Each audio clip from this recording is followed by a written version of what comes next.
something changed in the SMS industry this year, and the business owners I talked to could feel it without being able to name it. I mean, your text used to get tons of replies, but now it just feels like your texts aren't even making it to your lead's phone. So you go and blame your list and blame your texting platform. Here's what actually happened though. So your lead's phone simply got way more crowded due to more businesses using SMS as an outreach channel and the rise of all of these AI tools. Right now I have visibility on somewhere between 10 and 12 million texts sent a year on behalf of over 200 customers, and I've watched this exact shift hit almost every single one of them over the past few months. The ones who understood what changed and adapted their approach, they're the ones still getting their text delivered, opened, and replied to, while everyone else is watching their numbers just quietly slide. So let me show you what changed and then exactly how to adapt to it. So there's a couple of forces that are at play here, the first one being AI. So over the past year, all of these tools like ChatGPT and Claude, they've made it effortless to launch SMS campaigns. Before, spinning up a campaign or writing up a follow-up sequence actually took work. You had to sit down and think your copy through. Now you just type in one prompt and you've got full templates that you could paste straight into your texting platform. And look, some people will tell you that's a really good thing, and I get it. You're making outreach more accessible to businesses, but it also floods everyone's phone with the same average automated sounding text. And it's not just the AI. Even setting the tools aside, pretty much every business in 2026 is running text now for really good reasons, because it's by far the most direct channel to a lead's attention.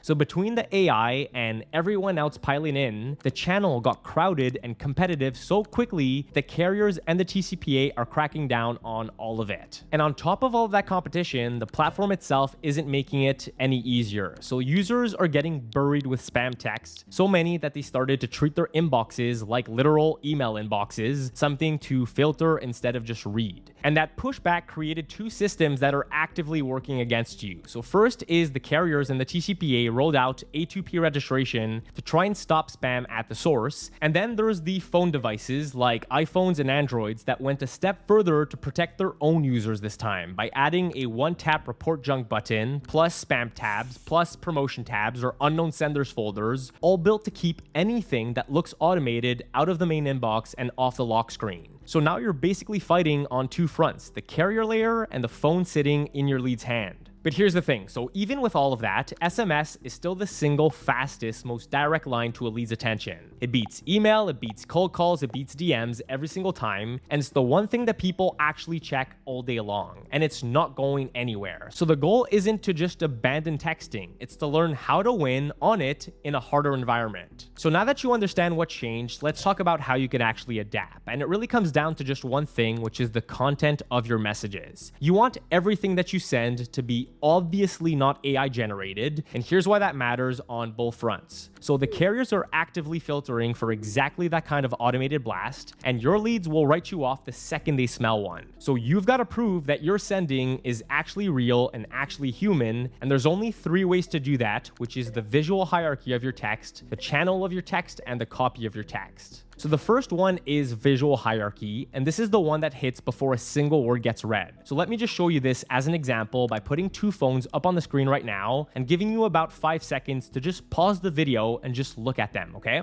So you clearly felt that, right? You already know which one you would reply to, and you decided it in about a second without reading a single word of that campaign. And that's exactly what your leads do too. So let me just slow it down here and show you what your eye actually caught. So let's start with the number at the top. So on the left side, it's a 1-800 number, and the second your brain clocks that, you file it as a company or a system or something to just swipe away. On the right though, it's a local phone number, meaning it has a recognizable 3-digit area code, like the kind an actual person would text you from. Now let's look at the header. So the left one is just a naked phone number, just a stranger basically, and the right one shows up with a name and a contact photo attached, like a contact who already knows you. The phone itself is basically vouching for them before they've said a single thing. Then there's the message itself. So on the left, it's this dense block that reads like an email, and on the right, it's two short punchy lines, exactly like you'd probably text someone that you actually know. And then there's the subconscious things that you're looking for without actually knowing you're looking for them, which is the channel the text was sent from. So on the left, you could see that it was sent as an SMS text, and on the right, it was sent as an iMessage text. And if you're an iPhone user, your eyes probably looked at 3 different places to notice that. So there's the FaceTime icon at the top right, the iMessage text at the top of the message, and the iMessage text in the typing bar. Now, I don't need to tell you which one feels like a business texting you and which one feels like a person texting you, because it's pretty obvious and you've already sorted that pretty much instantly the second they came on screen. And that gut reaction, that half a second sort, that's the exact thing standing between your text and a reply. Which brings me to the second one, which is the channel itself. So because in that little test, you saw that one text got sent over SMS and one over iMessage, and especially if you're operating in the USA right now, that single choice matters more than anything else here. So North Americans have been split on this for years, and honestly, people kind of take it personally at this point. iPhone users basically only text other iPhone users, and if you've got a friend on an Android, you know the classic joke, they break the group chat and they show up green, and if you're anything like me, you don't even text that person over SMS, you just move the conversation over to Instagram or to Messenger because you just can't stand that green bubble. Now, here's the part that most people miss though. Your leads are thinking the exact same thing when you text them. Roughly 70% of your list is on iPhones, so that's 70% of people who already don't love seeing you show up as a green SMS text on their phone, and on top of that, you're probably showing up looking automated and clearly system generated too. So you're sticking 2 strikes against yourself before they've read a single word of your text campaign. So my recommendation is pretty simple here. You should default to sending your campaigns over iMessage if you're operating in the USA. You'll instantly cover that 70% of your list the right way in the blue bubbles, and iMessage has an automatic SMS fallback built right into it, so your Android users still get the text as normal SMSs. If you're only ever sending over SMS, I mean, you're leaving about 70% of your list on the wrong channel. And there's a deeper reason that this actually works too, because iMessage is a private encrypted person-to-person network. So it sits completely outside the carrier systems that are regulating you. So that entire first level that we talked about, the carriers, the A2P registration, well, just none of it actually applies to iMessage the way it does to SMS. You're not finding a clever loophole around A2P, you're just on a channel where it was never a requirement to begin with. Now, the way I actually do this for every client is that I add a step in their texting workflows or their automations that detects whether each lead is on an iPhone or an Android phone, so that I know exactly who should get an iMessage and who should get an SMS text. And then from there, you've pretty much got 2 options. So option number 1 is you send manually from your iPhone all of those texts with that automatic SMS fallback, or what you could do is use a texting platform that supports sending iMessages at scale. And the one that I use for this for every single one of my clients is called sendblue. I'll just drop a link to their platform down in the description section if you want to check them out. And the third one is the copy, because once your lead gets past that first glance, this is where they decide whether to actually reply to you. And there's a few quick mechanics that you could apply to your text campaigns right now. So first, always keep your messages under 80 characters, which means that if you have a longer text to send, either break it up into 2 short text or just send something like a voice message instead to explain yourself. Second, use the shorthand that people actually use while texting. So type TUES instead of Tuesday, or APPT instead of appointment, or LMK instead of let me know. These aren't typos, these are how real conversations get typed really fast and a little bit messy. And third, cut anything that screams marketing from your text. So remove all links from them and remove the famous reply stop to opt out line. But the real shift to apply is what the message actually does. So most campaigns just always try to broadcast at people. It's like, you've got an appointment coming up, book a call, you've left something in your cart, and there's nothing in any of those to reply to, so nobody does. What you have to do instead is to invite your lead into a small conversation. And to do that, there's a simple 3-part opener that you could apply to all of your campaigns. So say who you are, why you're texting them right now, and one easy question that they could actually answer. And then you just keep the conversation going, one follow-up at a time, until it naturally gets you to the thing you're after. So let me show you some examples of this, and let's take appointment reminders first. So here's the one that everybody sends out. It says, "Hi David, you're all booked. Your consultation with Dr. Hamza is Thursday at 10 a.m.